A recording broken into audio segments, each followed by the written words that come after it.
everybody. Welcome back to the Dual Screens podcast. I am one of your hosts, Stephen Fontana, and with me, as always, he's in the other box. He's Andy Asimakis. How are you, Andy? Ooh, I love talking about spooky games. Spoops! Spooky games. As is tradition, Andy. Thrills and chills. Yes, as is tradition. It is October when you are listening to this, and we're doing the spoopy month, getting all those spoops and chills. And joining us this show is Tiago Fragoso. I think I said that right. And Andre Broa. They are the creators of The Night is Grey, a point-and-click adventure thriller where a man fleeing for his life finds a lost girl in an abandoned lodge that cannot survive without his help. Oh goody, it's one of those, as you know, one of those damn escort missions. No, I'm just kidding, because the demo's live right now, and well, it was live back when we, whatever. Anyway, gentlemen, welcome to the show. Hello. Hey. Hello. So before we kind of like dive head in here, who does what? Tiago, what's your role on this in this project? I'm the writer. The writer. Okay, very good. And Andre? Yeah. Sorry. And I'm the creative director. Creative director. Okay, very good.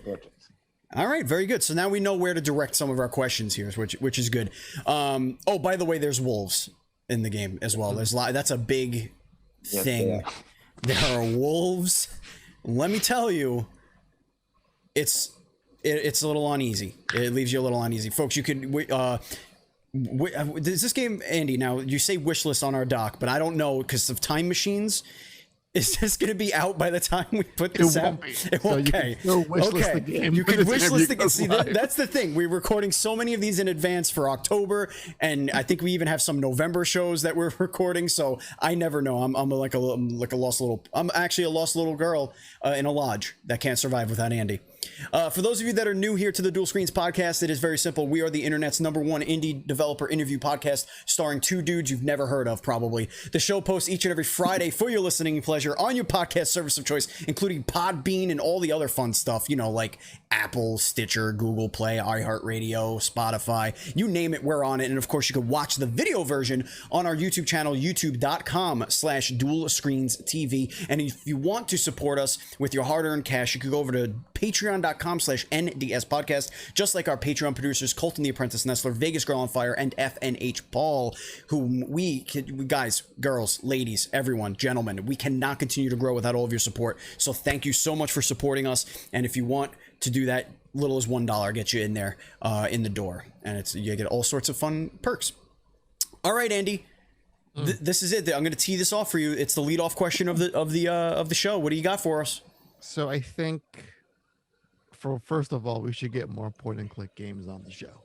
Okay. I feel like it exposes a certain part of my brain that I don't get to explore often in your platformers or your RPGs or FPS games, whatever. Right. So I'm going to ask you a very specific question again, just like our last point-and-click game we had on the show not too long ago. Interesting. Okay.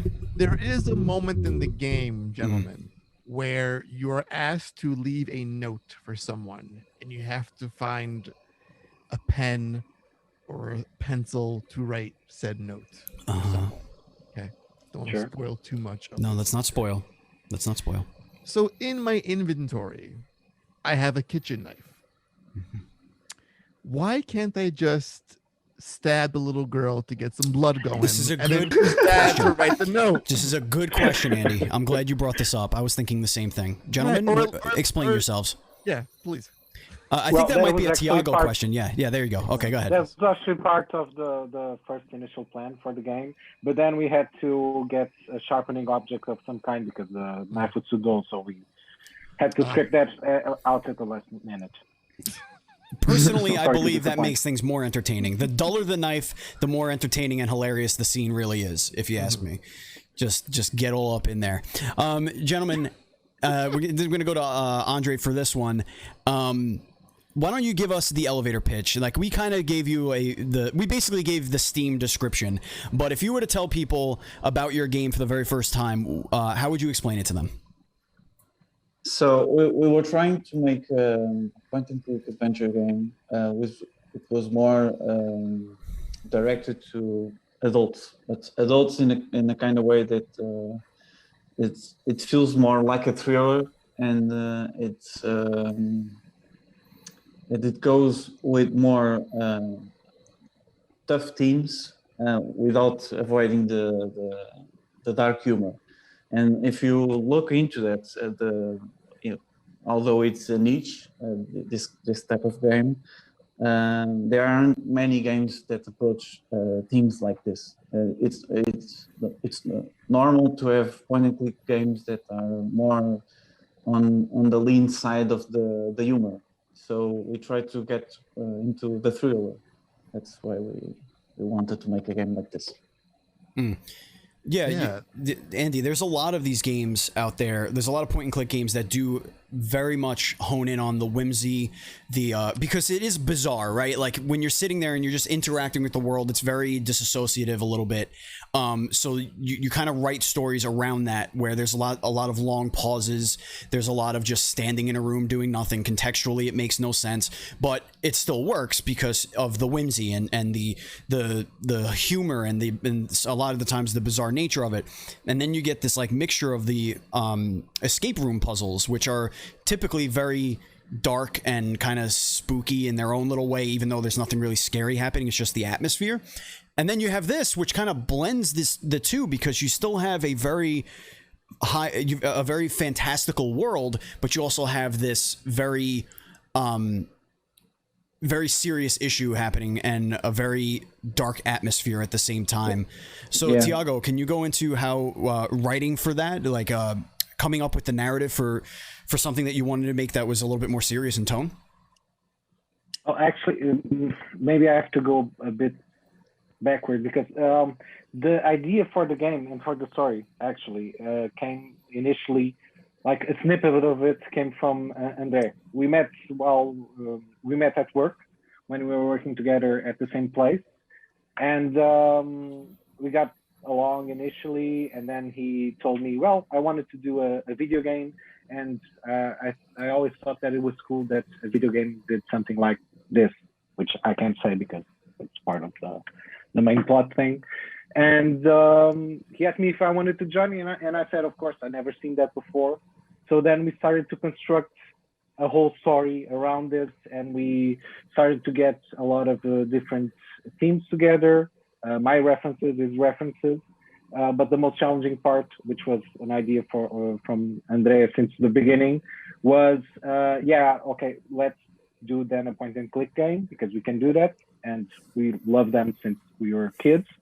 But I don't want that whimsical nonsense stuff. This has to be reality based. So you can't combine rubber chicken and I don't know, a lake, and then you unlock the pathway for some reason, because this is always has to be very based on reality. So it all has to make sense, because it could be a movie, in a way. Yeah, part of the praise that we are getting from the players is that our puzzles are very logic based, and I think people are getting very saturated with the nonsense of the puzzles of the point and clicks. It has become kind of a trope, because people, when starting to play a point and click game, they start to complain, oh, okay, now it's getting the part and I'm going to join item with item, I don't know what I'm trying to do. And we, from the beginning, we wanted to avoid that and ground the game on pure logic, on the puzzles, on the characters, on the moods. Right. So that was the basis for it, and then we started thinking about the characters and writing around them. A lot of them, I think Graham is a mixture of us both in some ways, actually, and then Anna is a mixture of also kids I worked with before I worked in this area, and lots of different references that we're trying to put. Of course, we have inspiration on different point and click as well. Yeah, it really does catch you off guard, some of the tone in this game, because again, when you think to point and click, you think Monkey Island or Leisure Suit Larry or Day of the Tentacle, games like this. But then you see a character who is looking at a busted power generator and says, "Oh, this is broken like I am." You're just like, "Oh God." That's like, what am I Some heavy playing? stuff. Yeah. Or he picks up a stuffed animal and he has a conversation with it saying how much no one likes him and he screws everything up. I'm just You're like, trying to find where's the joke. and I'm like, this is just Where's the punchline? Give me the punchline. just some weird therapy session I'm watching unfold. It's just, it really cuts right down to your core. Right. Some of these themes But that comes from the background from the Tiago. Tiago was a psychologist. Oh, I see. Oh, I was gonna say, Tiago, who hurt you? That's where I was gonna go. Show us on the stuffed animal where the man touched you. Yeah, like that's goodness. Give him some names. The bird, the teddy bear, the plushie. I mean, was a way for me to just have fun with it, and I got the chance to slip a bit of dialogue past Andre. In the meantime, just to have fun with it. Actually, the main character is very divisive for a lot of people. He can be a bit off-putting for some people that are not really expecting a self-deprecating main character that they will have to deal with for the rest of the game. But it was very fun to write, actually. But it's a character written with that purpose specifically. So people thinking that we made Graham or created Graham just because that the self-deprecating humor, it's part of the story.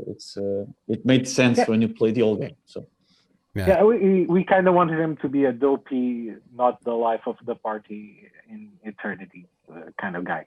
It's just he's a bit of a geek, I guess, and he's not that good with social skills as well. Yes. So he's a bit of a loser in a way. From the start of the game, people detect that he's not, he doesn't belong there. So that's make the players uneasy from the start because this guy is not. Why is he doing in the woods? And he doesn't feel completely attached to the environment. So that's why we went with it from the start. It's kind of like Andy at a football game. Exactly. And then it's a great pairing because you have Graham, who is very, down on himself and his life, and then you have someone like Hannah, who is this very high self-esteem young girl who will point a shotgun at a man who comes in her house. Well, shotgun. It's not really a shotgun, but still, she's very, very confident in herself and in her situation. So, I think those two play off each other very, very well. Yeah, so, I mean, Graham is super tired, as you notice in the game, and we have bits of dialogue that explore a bit on that situation. He's been running, so it's normal for him to have a bit of low energy. And Anna, as you can tell, she's very independent and very I wouldn't say unafraid, but she can manage by. And we wanted that contrast between the characters. So it helps to alleviate a bit of Graham's darkness. Yeah. Yeah, there's a yin yang. There's a dichotomy between the two that's very palpable from the very beginning. But it's almost like it's kind of ironic that she, who's this very confident, very strong appearing individual, that needs this. For your word, loser. She needs this dude who would much rather probably just sit there and let the wolves take him. But they have this general need for each other in that aspect, which is a really cool thing to explore. Yeah, very interesting themes. Yeah, sure. I mean, he's a loser, but children need adults in their life, and she has none. So he kind of had to take responsibility for that. I want to get into the sort of thriller horror aspects of this game because it has the perfect like horror film setup. It's a night in the woods situation. A guy on the run finds a young girl who's very vulnerable to a certain extent. I mean, she seems unafraid, but she's still a very young child, and they sort of set off to embark toward her grandparents' house to see what's going on to get her somewhere safe because she's all alone when he stumbles across her. How did the wolves play into this? And there's some really creepy shit in your trailer. There's like a wolf and like an arm pops out of its mouth. And I'm like, where is this game going? Don't like that. Don't like that. So go into the thriller parts of this and how crazy does this get without giving away too much? Yeah, that's the art part because we are keeping our cards very closely to our chest for this for the story. But the wolves will be. I can say this much: that the wolves are there with multiple meanings, and they are a very big purpose on the story. And we want it to be a very slow burn kind of thriller. And the adventure that the characters are going to embark, that you play from the demo, it's going to be quite long. So there's going to be very twists and turns on the story. So, but the horror part is going to be part of it. But it's not kind of a spook fest. Okay, it's more it's a really slow burn kind of discomfort game. It's more it feels more about atmosphere and anticipation rather than what's gonna get me. It's not really about what's gonna get me, what's gonna scare me, what's gonna make me, whatever. It's more like I'm just not comfortable. I want to get through this one little screen as quickly as possible, because even though I know it's not one of those games that, I'm gonna have to shoot and fire, like run and go through a corridor and the dogs are gonna jump through the fucking window, and like in Resident Evil, like you don't have that. But you're just like, what is gonna happen? This is annoying. This is like my hairs are standing up. Yeah, the demo is I think it's the more lightest part of the game, probably. So it gets darker and darker from there. Yeah, I think Andy fucked me with that one. I think because the way he was talking about the game made me think it was gonna like make me poop a little bit. So I think I went into it expecting to be a little bit more spoopy. So psychologically, it played with my brain. But it will get there. We'll get there. So we don't want.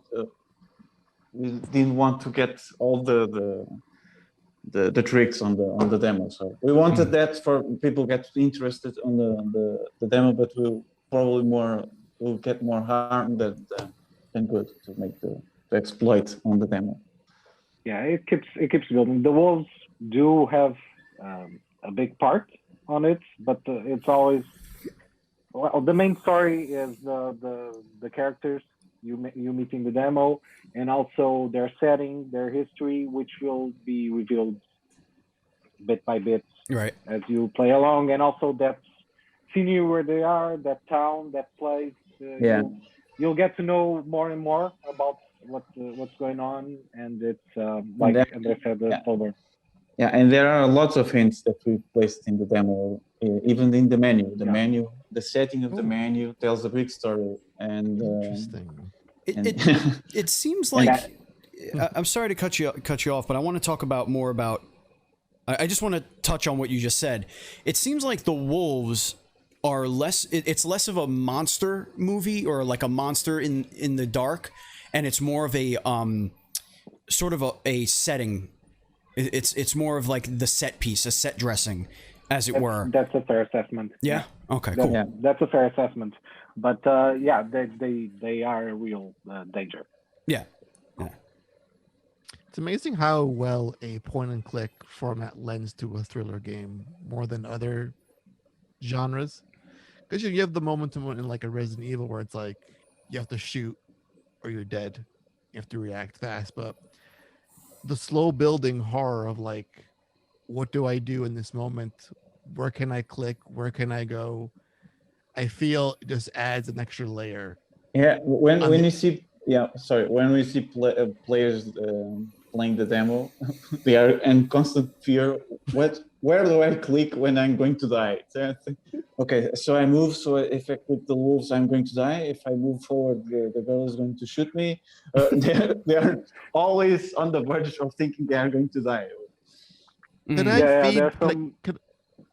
Sorry, go on. Could I feed the girl to the wolf at some point and just? Yep, and then you roll credits. Right. Yep. Yeah, we can't say much. Let's just say you come across a butcher shop at some point. Yada yada yada. You can try to throw the toy at the wolves. Actually. Oh, I didn't try that. Okay. Interesting. Andy, you are a chew toy, so if we're in the woods. Yeah, I just love how you can't throw a rock at the wolf, but you throw a toy. Totally fine. Like that. You can try to. I should. Right. Say. You can try to throw the toy. And you can. I think with the options, with the actions, I think we planned out of almost all the options. You can try to give smokes to Anna. Oh! I should try that. Oh. I tried to burn her toy. That didn't. Why? Yeah.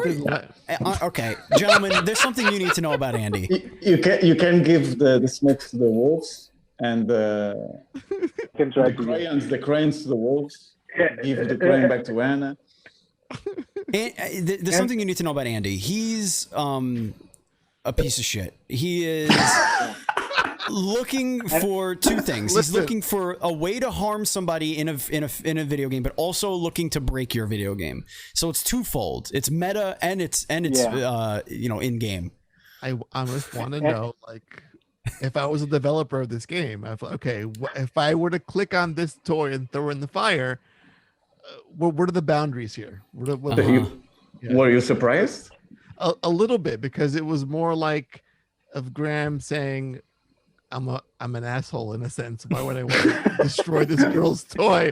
And I was like, yeah, be the asshole. But then he yells at her later because he's so impatient.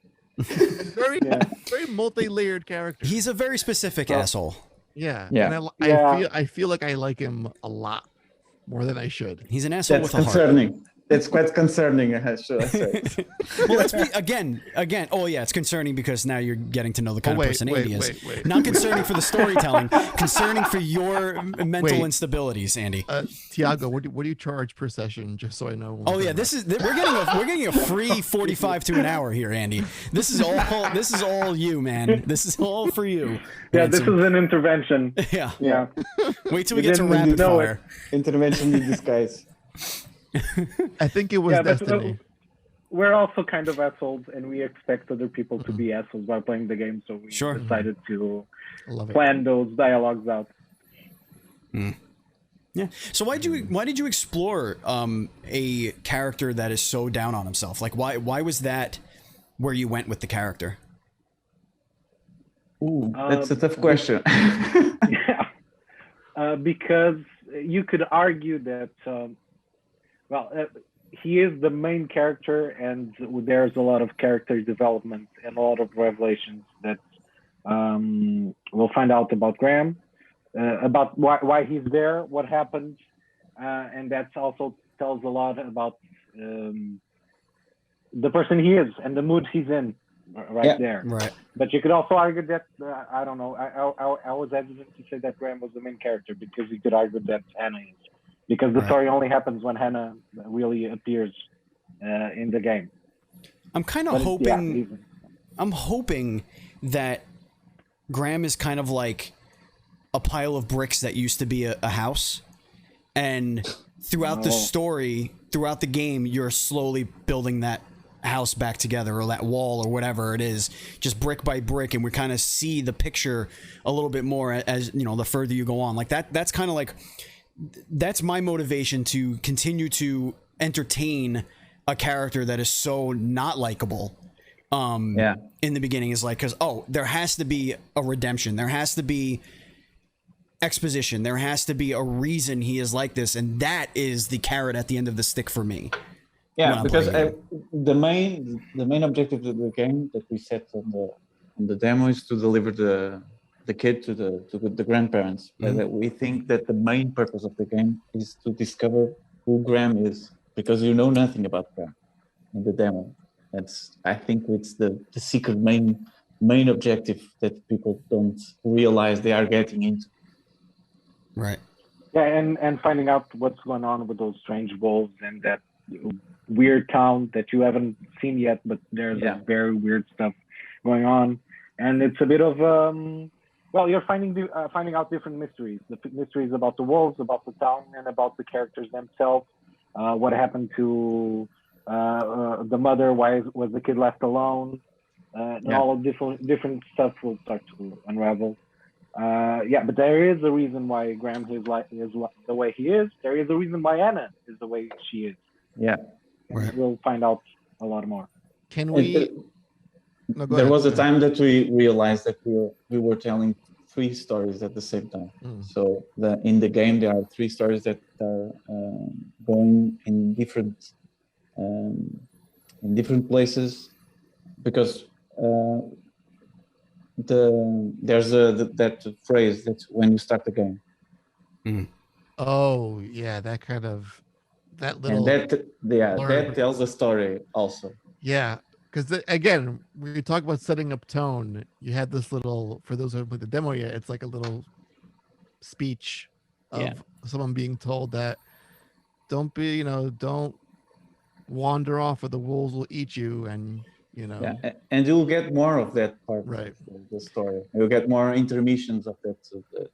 Can we expect, or is like player choice a factor in this game? Can we expect multiple branching paths or endings, or just is this a straight shot linear story? Yeah, it's a straight shot linear story. Okay. There's small divots of dialogue that you can choose, like the pair question that you like pairs or not. That it seems so players get really fond of, and it generates weird discussions on YouTube and on the streams, because people tend to try to discuss why they don't like pears or when they are ripe. It's really weird to get to that question. Yeah, I like pears, but they can't be grainy. I only like pears with the other fruits along it, not by themselves. It's our favorite discussion around the game. What young girl prefers pears as their favorite fruit? First of all, it tastes like sand. No, it doesn't. You haven't had a good pear, friend. Come on, pear and a nice sharp cheese, like a nice stinky cheese. Yeah, no. I love a good pear and like a little brie salad. Brie. Totally fine. Yep. Some mustard in a sandwich. All amazing. Right, now relax. But we're talking like a fruit of choice. I'm not naming pears as like a 5-year-old girl. What is that about? What was your favorite fruit when you were 5 or 6-year-old? Oh, Andy, he liked dragon fruit. And dragon fruit, durian, and dates. Those are his favorite things to eat. I just like fruits in general, Steve. You monster. I want to do a quick pivot. I feel like it's tough to go into things like motivation and character and story without giving the whole farm away. Yeah. Right. So we are beating around the bush. A slight easier topic, one that really grabs you, just like the atmosphere, is this game's stunning art style. It has this like Bob Rossian kind of ethereal thing going on in the background, and it really is something to see. How did you arrive at this art style? Who was doing your artwork? Why is it so awesome? The background is all Andre. The background. Yeah, the backgrounds are it's on me, and the backgrounds take a lot of time to making it. They are almost a 4-step for each scenario. I start with the sketch, so I define where's the house, where's the bushes, where's the wall, and then I do a simple 3D. I can share a GIF with you after. Sure. Oh, that's cool. I do a simple 3D. Then I use a technique which called they call it when photo bashing, just to set the tone. They use this on Hollywood concept art. for making speed paintings. So I use photo brushing to put over the 3D, then I paint over it. Then I have to separate all in layers to do the parallax effect. And is everything animated by hand. So it's all stop motion, basically. Even the characters we are drawn frame by frame. It just looks so damn good. Thanks. It's a lot dreamlike. of work. Yeah, it really is. Yeah. Yeah. Really cool. After 5 years, I'm really done with it. The next game is just going to be bloops and blocks and squares and circles. Yeah, just one scenario, just one. What Yeah, does he's one, going to tell me, let's do that. No, just one room empty, dry walls everywhere. Yeah. A bench, mostly. Yeah. listen, The character is just a circle that doesn't move. you should go and play what's that game? 12 minutes. It's set in one room. Yeah. Yeah, just basic one room. Yeah. It's gonna draw the one room.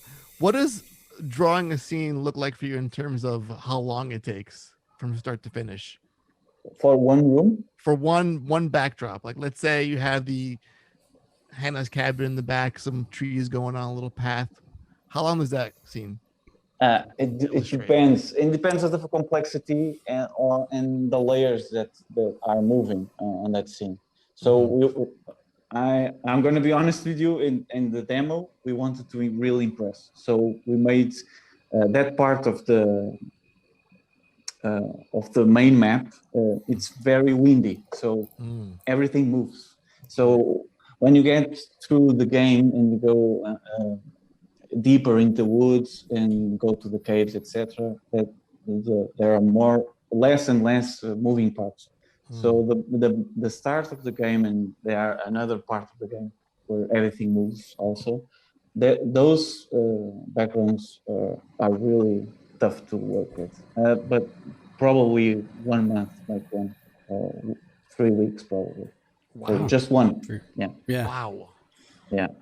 And they're really big. So yeah, you could get a sense of scale from them just looking at them. Like you could see that it's much more than just painting a background. It's much more than just kind of setting a scene. It's more like sort of building a world. You know, that you could see in this one little 1080 screen or set, whatever it is, 24-inch monitor, that you could see a little bit more of what's going on in this world outside of just what's in front of your face, which is it's a really hard thing to accomplish. Like a lot of games that do that do it well rely on the technology to do it. When you look at like a Breath of the Wild or Skyrim, where you're looking at the world and you could see everything that's happening around it, it's very different, but it accomplishes the same goal.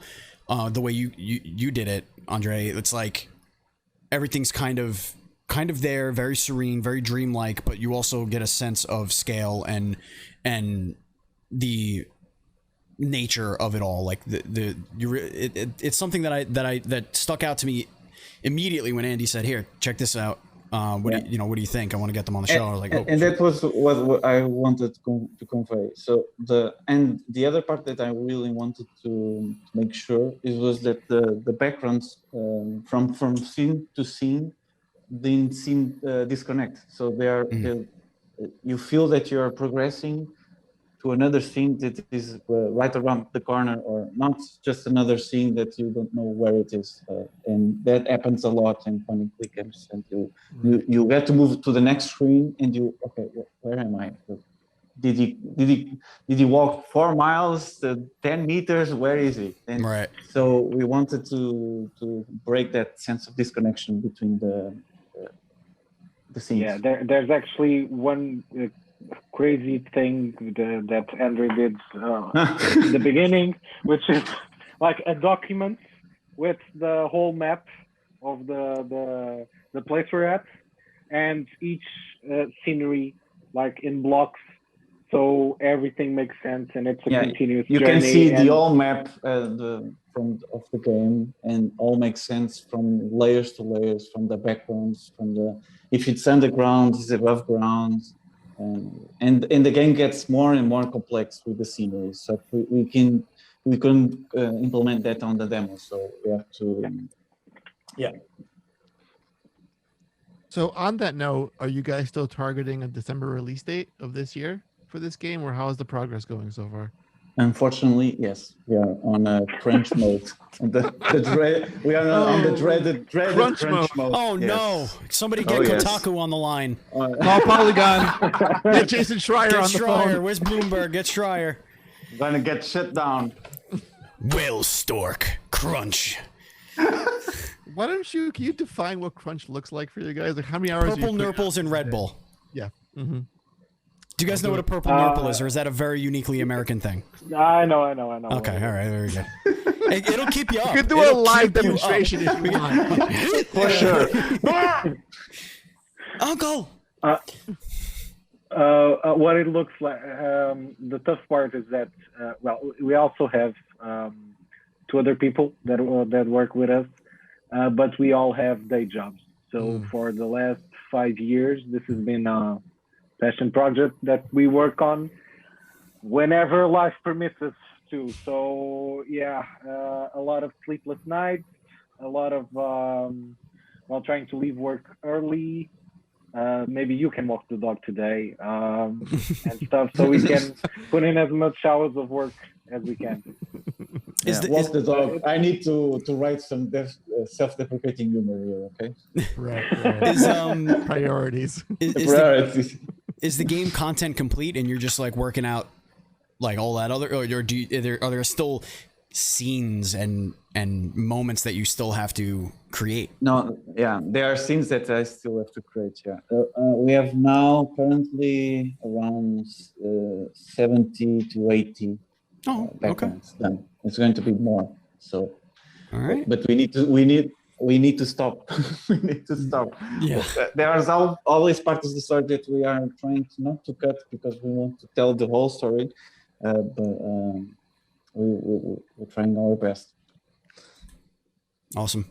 Okay. Make sure you wish list right now, folks, because the wish list is going to help tremendously. Not just because it's going to get eyes and it's going to help the algorithm, but as you could see, these 2 gentlemen, well, you could see one of them, and the other one looks like a chiseled Greek god. But oh, thank you. You're welcome. You're welcome. Yeah, one just looks completely disheveled. Nobody, whatever. But no, like you could, that's going to be a shot in the arm to see people actually talking about the game, playing the demo, seeing it getting wishlisted. That is the motivation that these 4 individuals need to keep pushing forward, and that's what keeps indie games alive. So we can't speak highly enough about the indie scene and how important it is to gaming. So get out there, wishlist it. If it's something that you think that you're gonna like, wishlist it. It does not hurt you at all. And you can follow where can everybody follow you guys, follow the progress and everything, because I'm gonna kind of get us into rapid fire in a couple of seconds here, so we might as well get the rigmarole out of the way. Where can everybody follow you guys? Follow all the progress and everything like that. We're wellstock.com, which is our company website, and on Twitter. We're very active there, mainly. Awesome. We also have a Discord, so you can find the Discord through Twitter. Sure. Discord through Twitter. Yes. Yeah. All right, Andy. It's time.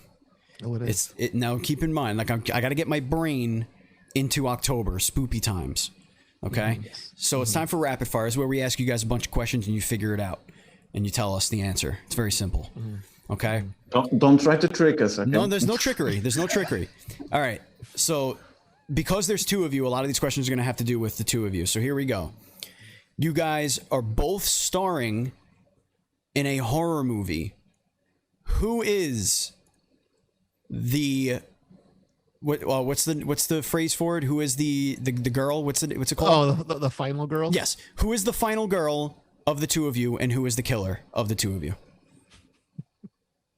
I'm the final girl. Yeah, I'm probably the killer. Yeah. All right.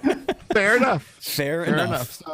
So, building off of that, Tiago, you get a phone call. Oh, I love this. That Andre has just killed someone, because he is, of course, the killer. Do you A, tell him? Is this an intervention? No. Has he killed before? No. Do you tell him, go to the police right now, and if you don't, I'm gonna call them? Or do you say, where are you, and bring 2 shovels? First, I wouldn't be that surprised, but you're probably right. Yeah, the first option. I've thought about it a lot as the date of release approaches. I think you'll probably do both.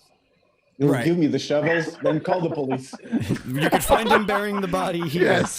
Here's his exact coordinates. It's to keep him occupied. Right. Yeah. Go get your shit together. Yeah. Andre, your phone rings. Okay, so we're gonna flip the scenario a little bit. Your phone rings, and you have just found out that Tiago has been arrested. What is his crime? What's his crime? What is his crime? What has he been arrested for?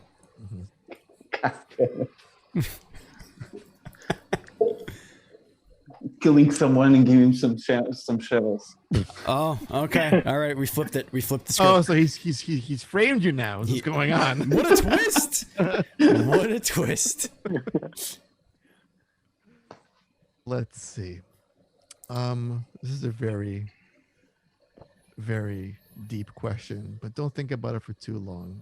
We'll start with Tiago first. What scares you the most? Could be silly, puppies, Clowns. pigeons, or clowns. Getting your pishkadil caught in the zipper. Like Losing sense of identity. Losing sense of identity. That is a deep one. Write that one down. Again, this is a therapy session for all. Yeah. Wow. Okay. Okay. And Andre, what scares you? Probably it connects with the Tiago one. So probably dying. So you lose your sense. Yeah. Yeah. Okay. Yeah. That's the ultimate fear, I guess. Yeah. See, now me saying like crash test dummies it's a very inferior answer. So being reborn as a crash dummy is also good. Oh no, that's terrible. And every time you die, you wake up on another crash dummy. What did I do to deserve this fate? What the hell? Oh wow. Okay. I fed a girl to a woman. Also, you can't speak, so. I have no mouth and I must scream. Yes, and I must scream. Okay, we're gonna start with Tiago on this one. Would you rather have super speed, meaning you could run very quickly, or hold your breath as long as you want to? Super speed. Definitely. Andre? Why would you want to hold your breath? Why? To go to space? Because that's the scariest way. I think the scariest way to go, aside from being burned alive, is suffocation. So I always go with the being able to hold your breath. I could go on an airplane. I could take my time getting somewhere. I'm not too worried about it. But I have more of those type of questions. But Andy, it's your turn. It's a fair point. If you were cast in a 80s slasher film, like let's say you were a Jason or a Michael Myers or a Fred Krueger kind of character, yes, what would be your gimmick? My gimmick. What's your gimmick? What's your hook? Could be an actual hook. It could be a literal hook. Yeah. It's been done before, but still. Yeah. My hook was to place stuck people on the same place. They could never leave. So it's like you're the eternity man. You just put people in a spot for eternity. Yeah, but they are alive, so they can move from that spot. Is it on the sidewalk, on the middle of the streets, or hanging on a tree, or again, this somewhere. is a therapy session. They just stuck there forever till they die. They can't leave that spot. Jesus Christ! Wow, that's a good one. My gimmick would be to always let them run for me, because it's mostly running. Right. But I'd cut off their feet first. I'd give them a chance. Do they have to run on the stumps? Both their feet. Oh my God! I got it. Yep. I got it. We could call it Footloose. Oh, wait a minute. I think that one was done already. Yeah, I think Kevin Bacon made that one already. Can you write that? Yeah. We need to write that. We need to write that. We'll give you guys credit. We'll write. Can we please write a C-rate horror movie called Footloose? Can we please do that? Please. Well, I'll get the Footloose song to be composed in like A minor, and we'll just. You gotta cut loose.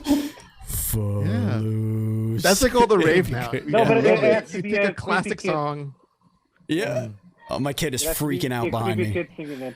Cut her feet off. I don't know. No, it's my son. I don't know what he's doing in there, but it is. I hope the room's not on fire. My wife's in there, but I don't know what's happening in there.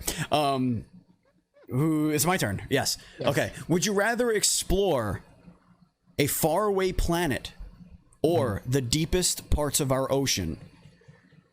There's Faraway planet. It could be done. There's no threat to your life. Like, we figured out the technology. You could either go to a faraway planet or go as far under into the deepest, darkest parts of the ocean. Yeah, probably faraway planet. Faraway planet. Yep. Yeah. It's a good one. It's a good one. Speaking about scary places or things, pineapple on pizza, yes or no? Yes, for sure.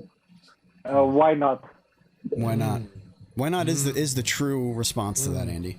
Andy has a laundry list of reasons why not, but none of them are good. No. Tell us some. It just Fire away. it's just not done is my main reason. Well, it actually is done. It's done. Yeah. You can't deny reality, Andy. Yeah. No, it's just not done. Okay, Yeah. it is done. But it's From just- all parts of the pizza, the pineapple is the most done from of the ingredients. So you can. I have a question. We've asked Italians, Steven. You should be ashamed of yourself if they all said no to pineapple on pizza. Listen, Yeah, but I have a question. Here- Italians are quite sensitive on that subject. So. Yes. Go ahead. Oh, dang.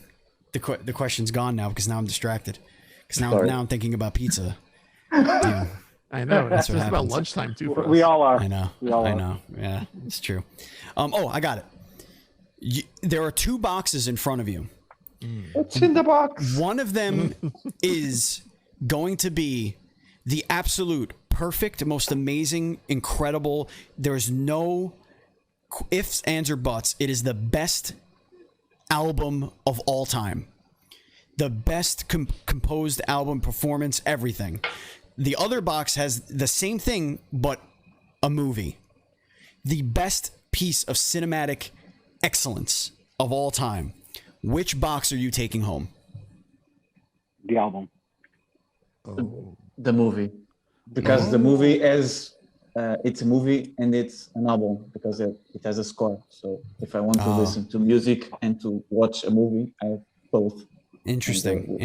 Yeah. Well, congratulations. You just picked yourself a box of a silent film, the greatest silent film ever created, but a silent film nonetheless. And Tiago, your album is Animal Sounds. It's the most perfect album of animal Love sounds. it. Why? Love it. This is some like monkey's paw shit right now. Yeah, we're getting silly now. How do you find out my fetish? It's not Oh, hard. that, It's that not was hard. that was my next question. Oh, All right. okay. I can't ask. Yeah, that you now. can't ask that. You got to skip that one. What is the dumbest way you've ever injured yourself? Tiago first. That's not a fair question because I'm always injuring myself. Yeah, is known for being quite clumsy. So. Yeah, I'm known for being very, very, very clumsy. I think this is a more recent one. Maybe that's why I remember it. Biting myself while chewing, I guess. Yeah, that is really dumb. I can't believe us as humans, we do that do that a so lot. frequently. Too often. Yeah, Yeah. once I broke my arm because some fucking shady guy on the street asked me to open. He had an office and he closed the door with the key inside. So it was very shady. And he asked me to get on the vents, to get on the other side, so I can climb down the vents and open the door. And I said no. And he promised me around $5, and I said yes. I climbed into the vents, and when I was in the vents, I remember thinking, okay, this is kind of flimsy. it's not very stable. And when I was thinking that the whole roof came down, and I broke all of his office, and I broke my arm, but I got the door open. So I'm remembering standing up, opening his door, and here you go. And this sir, is the DJ. moment where, this is the moment where everyone realizes that you're a real life adventure game character. Right. Did you still get the $5? Yes. To pay the bill for the hospital. You got wow. he got the office open, so Did you Right. when you landed? Did you at least look to see if there was like a picture of the guy, so you knew you weren't just doing a B&E? You just breaking and entering on this guy. Now you're laying there on his desk. Ah! no, it was just wearing a baklava, so no problem. So Oh, I see. Oh, goodness gracious. a ski mask. All right. There's a dead woman in here. Did you know about that? Oh no, I knew nothing about that. Yeah. All right, let's see. I'll do one more, and then Andy, you could take us home. Okay. Okay. Would you rather have the power of flight or invisibility? Well, you can't. No one can say. I'm sorry, Andre. No one can say the power of invisibility without sounding like a total creep. Every That time. that was exactly my answer. I was going to say I want to choose invisibility because I'm a creep. Yes. Perfect answer from both. Very good. Andy, take us home with our final question. I feel like we have Graham and Hannah on the show right now. That's what's happening. Two very different people. Gentlemen, it's been a blast. We've discussed a lot of serious topics. We dug deeper than I wanted to on a Sunday afternoon. But hey, I'm going to walk away from this in search of a few whiskey bottles when this is over. And one final question lays before you. You've gone through the forest. You've fought back the wolves. The little girl is saved. But this doesn't compare. This is the true challenge. And the question is, Andy or Steven? For what exactly? That's on you. Mm-hmm. Mm-hmm. We can't do all the work over here. Yeah, listen. We just ask the questions. I'll just say Steven because at least we can have pineapple on pizza. There you go. V for victory. That's what I'm talking about. And Andre? Yeah, the same choice. I want pineapple on my pizza. Fuck yeah. Pineapple on pizza does it again, Andy. You know Suck it. Now it's going to be an Easter egg on the game. I'm going to put some pineapple on pizza somewhere and going to play it, and Andres is going to play the game. And, damn, that's pineapple on pizza on the game. This is by far the biggest upset. You would think two guys that are writing a piece of shit asshole would connect with a piece of shit asshole, but I digress. Ladies and gentlemen, that is going to bring us to the end of the show. Thank you so much for listening, everyone. Thank you for watching. If you're watching on YouTube, we appreciate it. Spread the show around. Hit the thumbs up, hit the subscribe button, all else fun stuff, the notification bell, because we do one of these every single week. If you want to follow us on social media, we are at Duel_screens. I am at Batchild27. Andy is at PantsGuy. If you want to join our Facebook group, it's facebook.com/groups/DS podcast. Again, the YouTube channel is youtube.com/dualscreens.tv. And also, you can find us everywhere where podcasts are found. And of course, go to patreon.com/NDS podcast. Andy, is there anything you want to tell the kids before we go? Yeah. Imagine what a whale stork looks like, and then send us your drawings of the most fucked up version of a whale stork. That is whale stork. Yes. Whale stork.